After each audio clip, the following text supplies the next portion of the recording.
Olá pessoal, sejam todos bem-vindos. Aqui é o professor Diego. Hoje vamos tratar sobre o manejo integrado de pragas. Primeiro a gente precisa refletir de como que o manejo integrado de pragas se tornou uma das filosofias mais importantes dentro da ciência agronomia. Pessoal, refletindo sobre essas duas imagens, você já de cara consegue perceber uma diferença na complexidade dos sistemas. Uma mata nativa tem uma quantidade, vasta de vegetais ali e alimentos que vão servir para alguns insetos e que não vão ser ideais para outros insetos. Dentro de um monocultivo, uma lavoura de milho, por exemplo, você tem ali um ambiente propício para insetos que se alimentam de milho. Isso vale para todas as culturas. Quando você tem lá 1.000, 2.000, 3.000 hectares de cana-de-açúcar, regiões como aqui no estado de São Paulo, altamente povoadas com a mesma cultura, é natural que você tenha ali a presença de insetos que se alimentem dessa cultura. Somente ao conhecer o sistema de condução da lavoura, você já vai enxergar se a pressão de pragas ali é maior ou menor. Culturas, por exemplo, ou manejos que não consideram rotação de cultura, sucessão de cultura, dentro ali do seu sistema de condução, é natural que elas vão ter uma dificuldade maior de controle de insetos. Tudo bem? Bom, então vamos continuar um pouco com essa reflexão. Até algum tempo atrás, antes ali da Segunda Guerra, o sistema de cultivo eram pouco extensivos, então agricultura em pequena escala.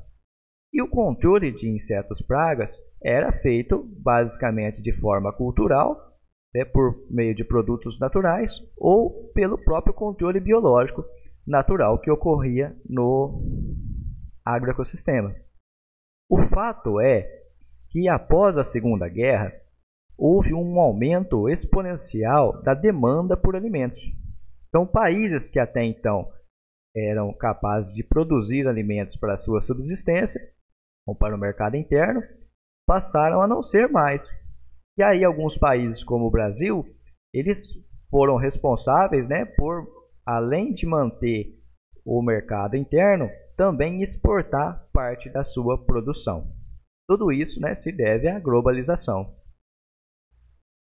E essa agricultura que era então local ou em pequena escala, passou a ser uma agricultura de larga escala, uma agricultura comercial. Esse entendimento de produção comercial levou a gente a entender a lavoura como se fosse um investimento a ser protegido. Então eu vou lá, compro semente, compro adubo, compro os insumos que eu preciso, cultivo aquela lavoura e se acreditava que eu deveria manter essa lavoura livre de insetos, livre de doenças, livre de plantas daninhas. E esse entendimento levou ao enfrentamento desses agentes causadores de dano de uma forma que eu chamo aqui de calendarizada.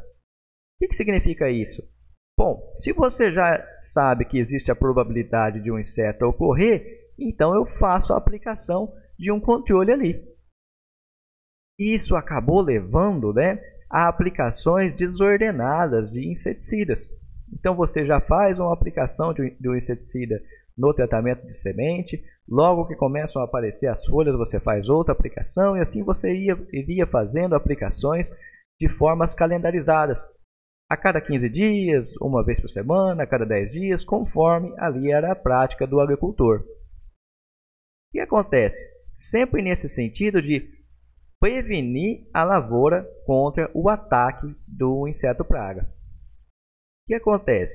Lá nessa época, logo aí após a Segunda Guerra Mundial, as ferramentas que nós tínhamos disponíveis para controle, especialmente os inseticidas químicos eram organoclorados, DDT, BHC, e ainda em formulação pós-seco, uma formulação de muito difícil distribuição e de uma elevada deriva. Bom, já não bastasse tudo isso, esse inseticida ainda tinha uma elevada toxicidade ao aplicador. Quando a gente fazia as aplicações calendarizadas com esse tipo de produto, nós acabamos causando algumas consequências. Essas aplicações desordenadas acabou levando à resistência de pragas aos inseticidas. Então nós acabamos selecionando insetos que antes eram combatidos, controlados pelo inseticida, agora já não são mais. Então, com essa ideia de que eu deveria manter a lavoura sem a presença de insetos, eu ia lá, fazia a aplicação de um inseticida, na época um organoclorado, com uma elevada persistência, e esse inseticida que eu apliquei lá mantinha a minha lavoura no limpo por um longo período de tempo. O fato é que com o tempo, essa elevada persistência começou a selecionar indivíduos resistentes. E hoje, e na época, se aplicava novamente porque o produto não estava controlando. Então você ia lá fazer uma nova aplicação. Outro problema, começou a aparecer pragas que antes eram secundárias, passaram a se tornar pragas primárias. Então pragas que antes a gente não se preocupava com elas, não causavam prejuízos, passaram a ganhar espaço nesse sistema de aplicações calendarizadas. Outro ponto, ressurgência de pragas. Essa aplicação de inseticidas, ela era pouco seletiva, eliminava inimigos naturais. Então você acabava matando ali todos os insetos, seja eles pragas ou não pragas. E a ressurgência das pragas, então quando voltavam novamente novas pragas para atacar aquela lavoura, então lembre que você está cultivando ali uma monocultura, alimento em abundância para aquele inseto que se alimenta daquela cultura que você está cultivando. Quando eles voltavam, não tinha ali inimigos naturais, e aí a população rapidamente aumentava, justamente pela mortalidade de inimigos naturais que existia por conta da sua aplicação de inseticida. Já não bastasse todos esses efeitos negativos, ainda se observava o efeito tóxico ao homem. Pessoal, a agricultura até hoje paga um preço por ter utilizado esses produtos naquela época e de uma forma tão desordenada assim. Isso só mudou a partir da publicação de um livro chamado Primavera Silenciosa, por essa Raquel Kerson. Ela publicou esse livro com a ideia de detalhar os efeitos desses produtos inseticidas no ambiente e nas pessoas. Olha um trechinho do livro dela. Nós permitimos que esses produtos químicos fossem utilizados com pouca ou nenhuma pesquisa prévia sobre o seu efeito no solo, na água, animais selvagens e sobre o próprio homem. A partir desse livro, foi praticamente uma denúncia jornalística, os pesquisadores começaram a se dedicar mais ao estudo dessas moléculas e sobre as formas de utilização de inseticidas. E aí a gente chegou, ainda bem, a um conceito importante que é o manejo integrado de pragas. Então, a filosofia que antes era tentar manter a lavoura na ausência de insetos pragas ou de agentes causadores de dano, hoje a gente entende que a gente precisa basear as decisões numa análise. Vamos dar uma olhada ali no conceito do manejo integrado de pragas. Sistema de decisão para o uso de táticas de controle, isoladas ou associadas, na estratégia de manejo baseada em análise de custo-benefício, que leva em conta os impactos nos produtores, sociedade e ambiente. Quando a gente tem um sistema de decisão, eu aplico ou não aplico, eu controlo ou não controlo. E esse sistema de decisão está baseado em 3 pilares: econômico, social e ambiental. Nós temos aí o conceito de sustentabilidade sendo colocado dentro do conceito de manejo integrado de pragas. Olha que interessante. Manejo integrado de pragas considera, então, a sustentabilidade dentro da sua adoção. Não é mais agora a proteção do patrimônio investido pelo agricultor por si só, mas envolve também os interesses da sociedade e do ambiente. Com isso, existe a tendência de você ser mais sustentável na sua atividade. Por que realizar 10 aplicações, 12 aplicações, 15 aplicações, se você pode realizar 1, 5, 2 aplicações? Quem determina esse número é o seu sistema de decisão. Tudo bem? Então não fica mais uma questão arbitrária de calendário. A cada 10, a cada 15 dias eu faço a aplicação do inseticida. Eu vou utilizar aquele método de controle, e pode ser um inseticida, quando eu observar a necessidade, com base nesse sistema de decisão. Tudo bem? O manejo integrado de pragas, então, ele é representado por essa casinha que vocês estão vendo aí na imagem. E essa casa do manejo integrado de pragas, ela precisa ter bases sólidas. Essas bases é que vão permitir que a gente sustente aí os diferentes métodos de controle. Então eu preciso da taxonomia, o reconhecimento dos insetos pragas, conhecer os métodos de amostragem, conhecer os níveis de controle e considerar a mortalidade natural naquele seu agroecossistema. Entenda aí agroecossistema, aquela cultura que você está cultivando. Bom, reconhecimento de pragas. Então é necessário que você tenha uma equipe ou um pequeno produtor, pode ser você mesmo, que faça o reconhecimento, que faça o monitoramento, o levantamento populacional das pragas. Para fazer o levantamento populacional, primeira etapa, você precisa reconhecer os agentes que estão lá na sua lavoura, sejam eles pragas ou não pragas. Então você tem que treinar o pessoal, ou se for um pequeno produtor, ele precisa reconhecer as pragas. Não precisa ser, pessoal, especialista em todas as pragas agrícolas. Precisa conhecer, basta conhecer, as pragas que atacam aquela lavoura. Tudo bem? E os inimigos naturais também. E incentivar uma reciclagem. Então, a todo momento que o monitor for realizar a amostragem, se ele não reconheceu determinado inseto, determinada fase de desenvolvimento, leve, traga para a propriedade. E aí, ali, você como engenheiro agrônomo, você vai fazer o reconhecimento, vai pesquisar, vai conhecer melhor e indicar para ele qual é aquele inseto. Dá uma olhada para você ver aí 2 insetos pragas. O da esquerda, um inseto praga, fitófago, e o da direita, um inseto predador. Muito parecidos entre si, o Euschistos e o Podizus, e tem um hábito de alimentação completamente diferente. Outro ponto sobre o reconhecimento e taxonomia. Você não precisa ser um especialista em taxonomia para destacar características importantes e fáceis de serem identificadas.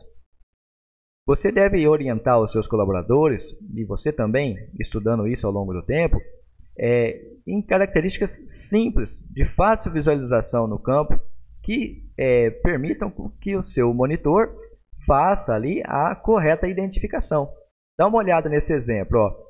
Essas 2 imagens, eu tenho aqui do lado esquerdo a Anticarcia geminatalis, tem 4 pares de pernas abdominais, e ela tem uma alimentação tanto da nervura quanto do limbo foliar. Aqui do lado direito tem a Chrysodestes includens, 2 pares de pernas abdominais, e ela acaba deixando essas nervuras, esse aspecto rendilhado nas folhas. Olha que características simples de serem observadas lá no campo, e já vai nos ajudar na identificação correta do inseto praga. O pessoal lá de Viçosa trabalha bastante com os grupos de insetos e aqui está um exemplo de um material deles, onde eles indicam para a gente o aspecto de desfolha, indicando qual grupo de inseto pertence. Então, a formiga, por exemplo, deixa esse aspecto aqui em formato de meia-lua. A lagarta tende a se alimentar em linha e aumentando aqui a sua desfolha à medida que o instar dela também vai aumentando. E os coleópteros vão deixando primeiro orifícios elípticos e depois esse orifício vai aumentando também à medida que a população ou esse inseto se alimente mais. Bom, depois que você sabe reconhecer os insetos, sabe reconhecer os inimigos naturais, aí você pode ir para o campo fazer as amostragens, certo? As amostragens, pessoal, são adaptadas para cada cultura. Então, na cultura da soja, como vocês podem ver na imagem aí, a gente utiliza o pano de batida. Então, eu vou lá, coloco esse pano na fileira e vou agitar as plantas da fileira de forma que os insetos sejam coletados no pano. Simples. E ali eu vou contar quantos insetos tem, identificando qual espécie ele pertence. Tudo bem?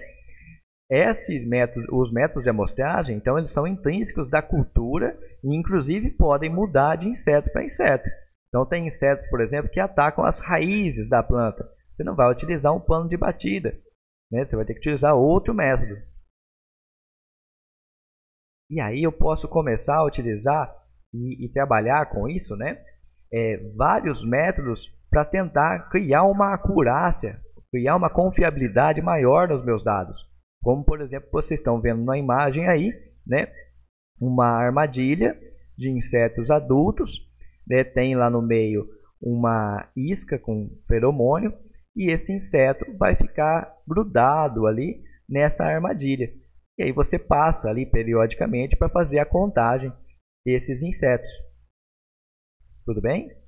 Então, olha que interessante. Você começa a trabalhar qual o método de amostragem é mais eficiente para você, e à medida que você vai juntando esses dados populacionais ao longo das safras, você começa a criar uma base de dados e começa já a ter probabilidades de ocorrência de insetos por estágio fenológico, probabilidades de ocorrência de insetos por época de plantio, por variedade. Isso vai ajudar você na tomada de decisão e se prevenir em estrutura. Número de amostragens, por exemplo. Essa tabela está indicada lá no livro de entomologia agrícola, né? E um pano de batida, por exemplo, de 1 a 10 hectares, 6 pontos de amostragem já é suficiente. Essa tabela é uma tabela indicativa, de consulta, para que você possa começar a fazer os seus trabalhos. E aí, em função do tamanho da sua propriedade, em função do pessoal, do treinamento, você pode aumentar e incrementar, né, esses valores para as suas condições. Interessante que você precisa representar aquele talhão que você está amostrando. Dá uma olhada na imagem, você separa ali os talhões de uma forma representativa e aí você vai fazer as amostragens neles de forma que você não tenha interferência de cultivares diferentes, de face sul, norte ali, de vento, de solo, né? Tudo isso você vai tentar então representar a amostragem em talhões mais perto de homogêneo possível. E aí o sentido de caminhamento é interessante que você adote uma forma de casualização. Então tem lá zigue-zague, em U, em cruz, em pontos, mas a ideia é que você casualize as suas amostragens dentro do talhão. Então, se esse talhão aqui tem, por exemplo, lá 6 hectares, você vai fazer 6 amostragens aqui, 1 hectare, 10 hectares. Então, de 1 a 10, você vai fazer 6 amostragens, você vai fazer 6 amostragens de forma que represente esse talhão. Então não adianta você descer aqui no carreador, pegar 6 pontos aqui, sendo que você não representou a grande maioria do talhão. Simples assim. Bom, para tabular e anotar esses dados, você vai ter que utilizar uma tecnologia compatível com o que você tem. Então, um pequeno produtor que tem lá a sua lavoura, ele pode fazer isso no caderninho e fazer essas anotações ali, né, semanalmente e construindo, né, uma base de dados. Agora, um médio, grande produtor, ele precisa trabalhar com mais técnicas para que ele possa aumentar o rendimento de amostragem.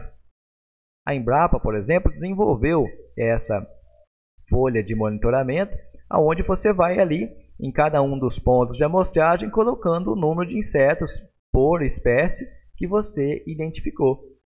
E depois, lá no final disso, você já tem a tomada de decisão, o nível de controle aqui, né, se você atua com o método de controle ou não. Inclusive, hoje já existem ferramentas, né, mais tecnológicas ainda, onde que você consegue utilizar aplicativos, né, para que você possa fazer a inclusão desses dados e lá na fazenda já é destacada a tomada de decisão aí com muito mais facilidade. Com base na amostragem confiável, você vai comparar esses índices populacionais com os níveis populacionais indicados. Então, o nível de equilíbrio, o nível de controle, o nível de dano econômico, você vai comparar ali se está está abaixo do nível de controle ou não. Então, nível de ação ou não ação. Pois bem, o nível de equilíbrio nada mais é do que a média populacional do inseto praga ao longo do tempo. O nível de controle é um nível populacional em que acima dele técnicas de controle devem ser tomadas de forma rápida, eficaz, para reduzir a população do inseto praga. E o nível de dano econômico, acima desse nível, então quando a população de praga ultrapassa o nível de dano econômico, a gente chama isso de prejuízo. Então a gente vai fazer de tudo para que o nível populacional do inseto praga não ultrapasse o nível de dano econômico. Justamente por conta disso, é natural que o nível de controle venha abaixo do nível de dano econômico. Quando a gente atingir o nível de controle, a gente tem aí condições de aplicar um método de controle sem que o produtor tenha prejuízo. Em função desses níveis populacionais, a gente pode enquadrar o inseto causador de dano ali na planta. Então, mesmo um inseto que se alimenta daquela planta que você está cultivando, pode ser um inseto não praga. O que seria um inseto não praga?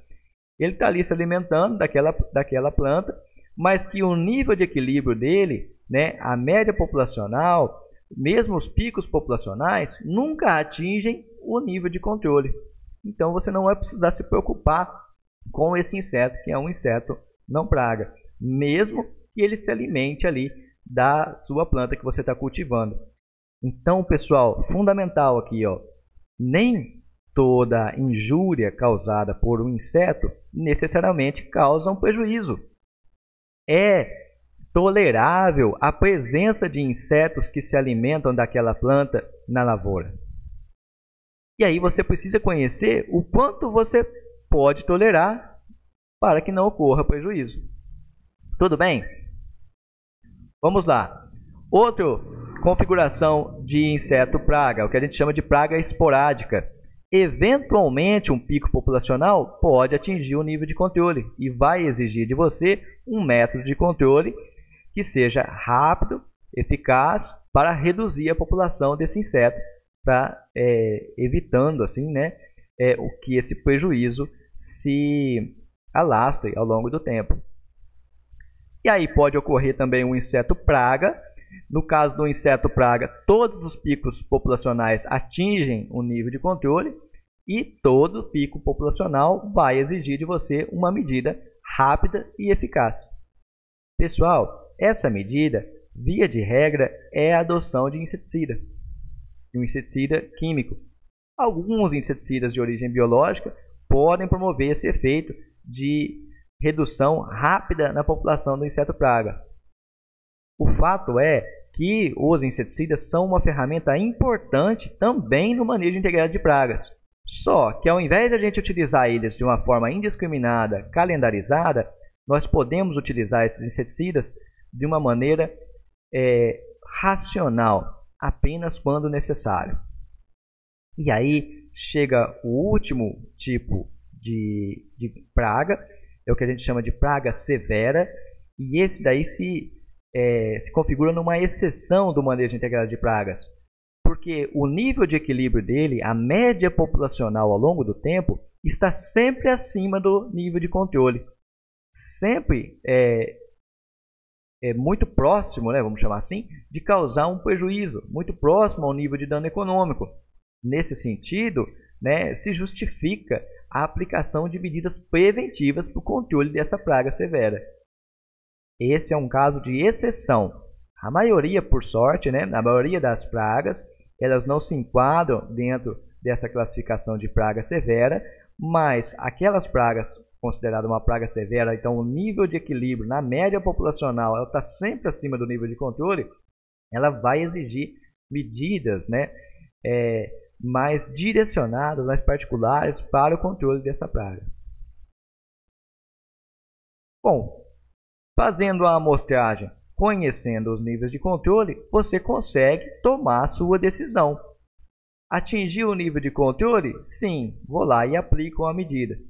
Atingiu o nível de controle? Não, volto novamente e faço a amostragem. E aí você vai determinar a periodicidade dessa amostragem, né? Toda semana, uma vez cada 15 dias, dependendo da sua lavoura, dependendo do inseto praga alvo lá da sua amostragem.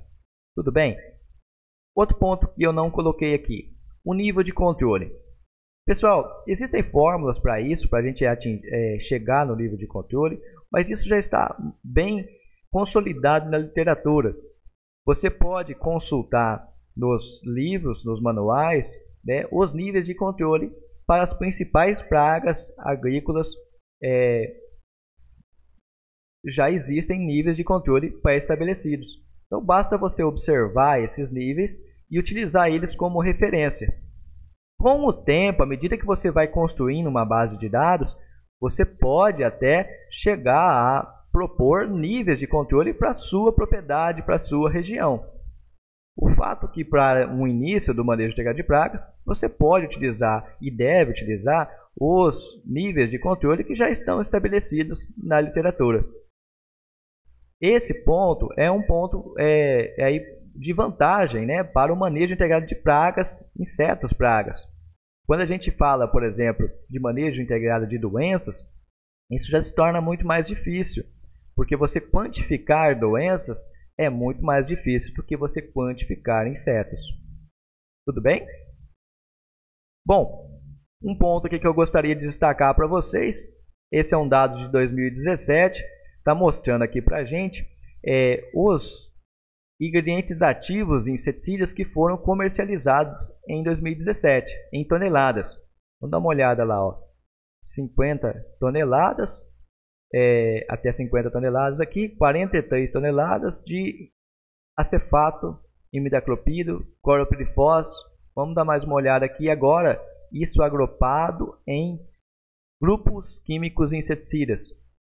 Olha lá para você ver a quantidade, né, de organofosforado, neonicotinoide, organofosforado, carbamato.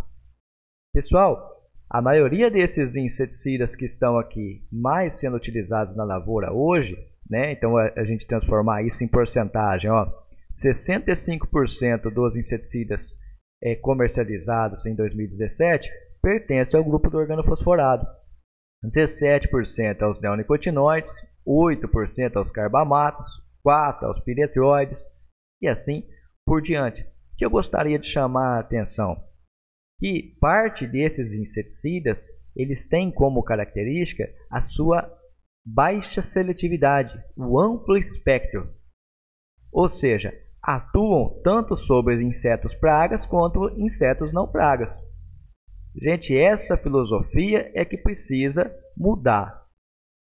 A gente deve enxergar os insetos pragas, né, como parte do agroecossistema e tentar conservar a população deles abaixo do nível de controle, sem obter aí o prejuízo, na verdade, mas sob essa ótica de convivência. Tentar manejar a lavoura naquela ótica de erradicar o inseto praga, de erradicar o agente causador de dano, isso aumenta muito os custos de produção e torna ali praticamente inviável, né, esse combate contra a própria natureza. A gente tem que tentar, sim, incentivar a produção, a manifestação e a população de inimigos naturais. Considerar que essa mortalidade natural já existe no agroecossistema. E sempre quando você for utilizar um inseticida, comece sempre pelos inseticidas mais seletivos, aqueles que têm menor impacto sobre os inimigos naturais, porque esses agentes vão lhe ajudar no combate desses insetos pragas. Tudo bem? Algumas dificuldades aí na adoção do manejo integrado de pragas. Primeiro, custo relativamente baixo de inseticidas. Então, ainda existe essa pressão de que, bom, eu vou amostrar, vou fazer o levantamento, mas por que eu já não coloco junto com o meu herbicida esse inseticida aqui e faço a aplicação? É barato, vale a pena e vai me proteger. O fato é que a aplicação do inseticida, sendo ela desordenada, ela tende a causar desequilíbrios. E esse causar desequilíbrios vai naturalmente incrementar custos sociais, econômicos e ambientais. Outro ponto, carência de assistência técnica. O agricultor nem sempre tem à disposição essas informações que eu estou lhe passando. E essas informações, aqui eu estou passando de uma forma geral para vocês, mas ela precisa ser adaptada para cada caso. Então, um produtor de cana vai ter recomendações de manejo integrado de uma forma diferente do que um produtor de soja, do que um produtor de amendoim. Cada um, né, vai ter métodos diferentes, insetos pragas diferentes, presença ou ausência de pragas severas no seu sistema, né, e essa assistência técnica vai fazer toda a diferença. Outro ponto também difícil na adoção do manejo integrado de pragas é a venda antecipada de agrotóxicos. É comum que a gente faça a compra dos inseticidas previamente, antes da safra começar. Então isso facilita a logística para a indústria, tudo. Só que aí no momento de você fazer a adoção do manejo integrado de pragas, muitas vezes o agricultor já enxerga como se ele já adquiriu aquele custo, ele já considerou aqueles inseticidas como parte do seu insumo, parte do seu custo. Então, ele acaba se vê, né, tentado a utilizar aquele inseticida, mesmo na ausência da necessidade momentânea. Então, isso também é uma outra dificuldade, né? E a adoção do manejo integrado de pragas no sistema como um todo. Então, assim, você precisa fazer a integração das táticas de manejo, e fazer essa integração das táticas de manejo significa você conhecer a resposta dos seus cultivares, do seu ambiente, conhecer as questões legislativas, quarentenárias, conhecer a questão de resistência. Então, tudo isso pode impactar na população de insetos pragas. E se essa adoção integrada de diferentes técnicas, você acaba ausente, né? Se você não conhece vários métodos de controle, você acaba colocando tudo na conta dos inseticidas. E lembra que a gente já teve essa experiência lá atrás, no passado, lá na década de 50, no pós-guerra, né? Quando a gente estava utilizando os organoclorados. Colocar tudo para o inseticida controlar não é vantajoso, traz desequilíbrios ambientais, sociais e econômicos. E aí fica aquela pergunta, né? O manejo integrado de pragas é possível? Sim, exige uma abordagem multidisciplinar. E técnicas, né, para a adoção aí desse manejo integrado de pragas. É preciso entender que o manejo integrado de pragas não é simplesmente fazer a amostragem e escolher o produto certo, mas todo um conjunto de manejo para levar ao controle. Então você tem aí uma amostragem correta, você tem aí conhecer o seu agroecossistema, inclusive aqueles agentes benéficos, você possui níveis de ação e não ação, e depois que você precisa tomar uma decisão, dentro ainda, por exemplo, dos inseticidas, você tem inseticidas seletivos e não seletivos, de maior ou menor espectro, mais específicos ou menos específicos, para o controle daquela praga que você quer. Então, tudo isso, né, vai levar ao sucesso do manejo integrado de pragas. Mas perceba que é um nível de conhecimento bastante robusto, né, e que não dá para a gente simplesmente fazer uma receita de bolo para todos os casos. Eu vou fazer a primeira aplicação para o controle de lagartas, eu uso esse inseticida. Vou fazer a última, eu uso esse inseticida. A gente precisa enxergar como um todo. Outro ponto, né, que o inseticida ele é fundamental para o bom funcionamento do manejo integrado de pragas, mas que o uso dele deve ser criterioso, baseado nesse sistema de decisão, sem que a gente faça, né, essas aplicações calendarizadas, visando uma prevenção, por exemplo. Então, muito obrigado pela atenção de todos, né? Eu, na próxima aula, vou falar sobre o manejo integrado de pragas na cultura da soja. Forte abraço e vamos em frente!